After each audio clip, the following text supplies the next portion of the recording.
Bharatiya Janata party की ओर से पहली बार सेवानिवृत्त अधिकारियों कर्मचारियों को पार्टी से जोड़ने के लिए प्रकोष्ठ का गठन किया है।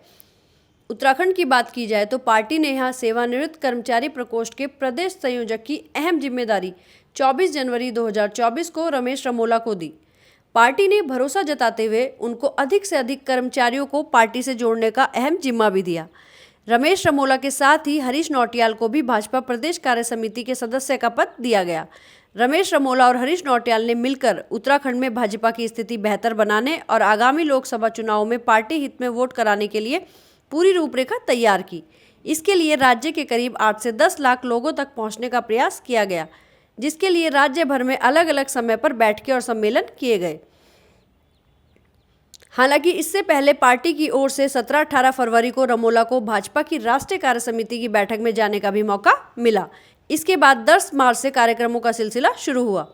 सबसे पहले सिंचाई विभाग के अधिकारी क्लब में करीब 250 कर्मचारियों को बुलाकर बैठक की गई।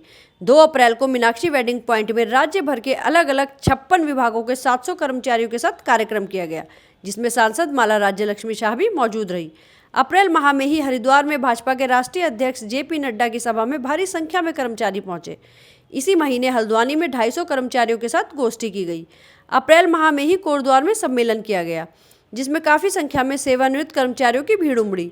15 अप्रैल को बन्नू इंटर कॉलेज में उत्तर प्रदेश के मुख्यमंत्री योगी आदित्यनाथ की सभा में करीब 200 से अधिक कर्मचारी पहुंचे। वहीं रमेश रमोला ने बताया कि राज्य के विभिन्न विभागों के 1.5 लाख और केंद्र के 50,000 कर्मचारी सेवानिवृत्त हैं। मैं रमेश रमोला, प्रदेश संयोजक सेवानिवृत्त कर्मचारी प्रकोष्ठ भारतीय जनता पार्टी। मैं सर्वप्रथम जी भारतीय जनता पार्टी के जी राष्ट्रीय अध्यक्ष आदरणीय श्री नड्डा जी का बहुत धन्यवाद देता हूँ। प्रदेश अध्यक्ष जी आदरणीय श्री महेंद्र सिंह भट्ट जी का, माननीय मुख्यमंत्री धामी जी का, कि इन्होंने मुझे जी है भारतीय जनता पार्टी में सेवानिवृत्त कर्मचारी प्रकोष्ठ का प्रदेश संयोजक नियुक्त किया।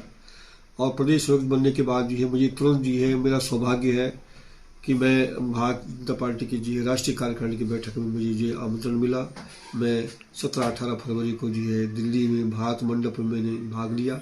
वहाँ पर माननीय प्रधानमंत्री जी जो कहते हैं कि हम पूरे देश के जो राष्ट्रीय सेवक हैं, उन प्रथम सेवक हैं जी है, उनके साथ जो कार्य करने का मौका मिला, उनकी बात सुनने का मौका मिला। और विगत 10 वर्षों में भारतीय जनता पार्टी के द्वारा जो अद्वितीय कार्य किए गए हैं, उन कार्यों को जो है मैं अपने कर्मचारी जो सेवानिवृत्त कर्मचारियों के माध्यम से जन जन तक पहुंचाने का प्रयास कर रहा हूं। इन सभी को साथ लेकर भाजपा की 10 वर्षों की उपलब्धि और नीति को लेकर हर परिवार तक पहुंचाया जा रहा है। वैसे देखा जाए तो पहली बार इस तरह के प्रकोष्ठ का गठन कर भाजपा ने सेवानिवृत्त कर्मचारियों को लेकर जो नया दांव खेला है वो सार्थक होता दिख रहा है।